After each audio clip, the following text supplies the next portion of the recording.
बहुत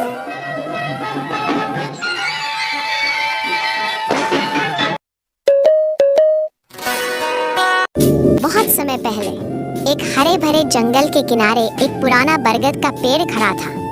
उसके ऊपर कई पक्षियों के घोंसले बने हुए थे।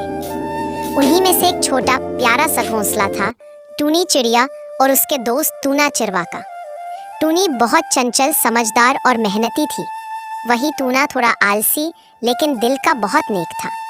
दोनों की जोड़ी पूरे जंगल में मशहूर थी। जहाँ टूनी होती वहाँ टूना जरूर होता। एक दिन सुबह सुबह सूरज की किरणें पेड़ की टहनियों पर पड़ी। टूनी ने अपने पंख फैलाए और बोली, टूना उठो ना, सूरज निकल आया है। आज हमें नया घोंसला मजबूत करना है। पिछले हफ्ते की आंधी में पत्ते उड़ गए थे। अरे टूनी, थोड़ा और सोने दो ना, अभी तो सूरज ने आँख खोली ही है। अगर तुम ऐसे ही आलस करते रहे तो कभी चील से अपनी जान नहीं बचा पाओगे। ये सुनते ही टूना एकदम उठ बैठा। चील? कहाँ है चील? कहाँ होगी अभी? पर जंगल में उसकी नजर हमेशा हमारे जैसे छोटे पक्षियों पर रहती है। इसलिए मेहनत करो, तैयारी रखो। दिन बीतता गया। टूनी घोंसले के लिए घास, तिनके और सूखे पत्ते लाने में लगी रही। वो हर तिनका बड़ी सावधानी से रखती ताकि उनका घर मजबूत बने।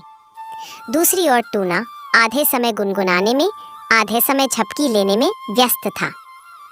टूनी, टूना, तुम मदद नहीं करोगे तो ये घोंसला तैयार कैसे होगा?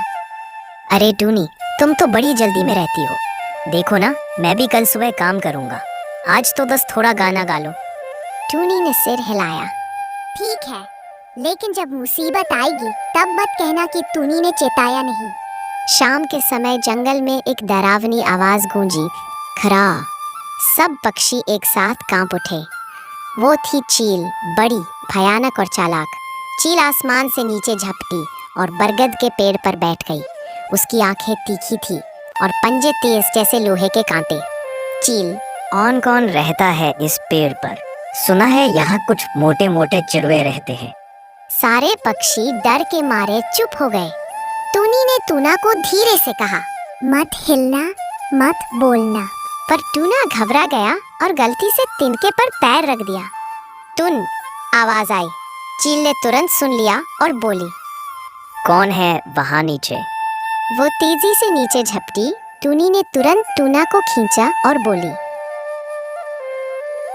जल्दी मेरे साथ आओ। दोनों उड़कर पास के आम के पेड़ पर बने पुराने तोते के घोंसले में छिप गए। चील नीचे टूनी के पुराने घोंसले तक आई और पंजे से उसे फाड़ डाला।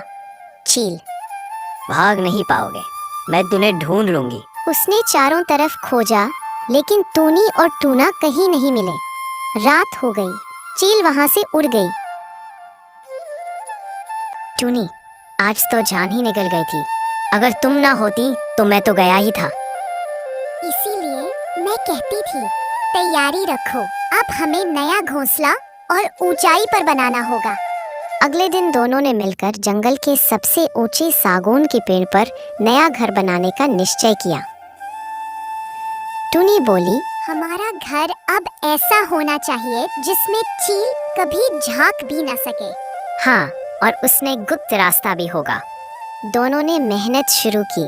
टूनी ने सूखी बेलों को एक दूसरे में बुनकर मजबूत दीवार बनाई। टूना ने अंदर दो छोटे रास्ते बनाए, एक अंदर जाने का और एक बाहर निकलने का। एक सप्ताह की मेहनत के बाद घोंसला बनकर तैयार हो गया। टूनी, देखो टूना, जब दिल लगाकर काम करते हैं तो डर अपने आप भाग जाता है। अब अगर चील आई तो उसे मजा चखा दूंगा। कुछ दिन बाद एक तेज तूफान आया। बारिश के साथ बिजली गरज रही थी। सारे पक्षी अपने अपने घोंसलों में दुबक गए। चील उस रात भी भूखी थी। वह सोच रही थी, आज तो सब पक्षी अपने घरों में होंगे, यही मौका है किसी को पकड़ने का। वह धीरे धीरे टूनी और टूना के पेड़ के पास पहुंची, लेकिन अब उनका नया घोंसला इतना ऊंचा और मजबूत था कि चील वहां तक आसानी से नहीं पहुंच पाई।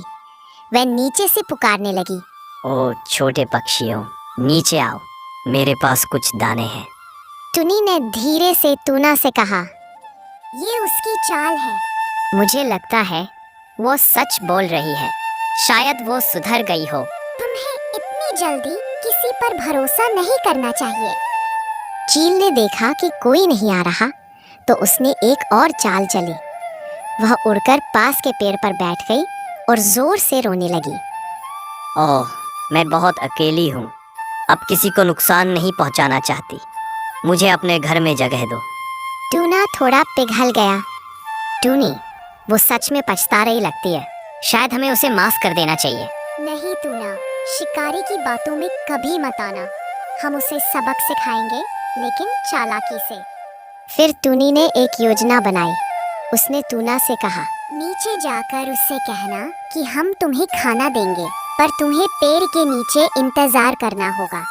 टूना नीचे गया और बोला, चील बहन, तुम रुको, हम कुछ दाने ला रहे हैं। चील मुस्कुराई। अच्छा, मैं यहीं बैठती हूँ। इस बीच टूनी ने पेड़ की ऊंचाई से कुछ सूखे कांटेदार डालियां और भारी पल बांध दिए। फिर उसने धीरे से टूना को इशारा किया।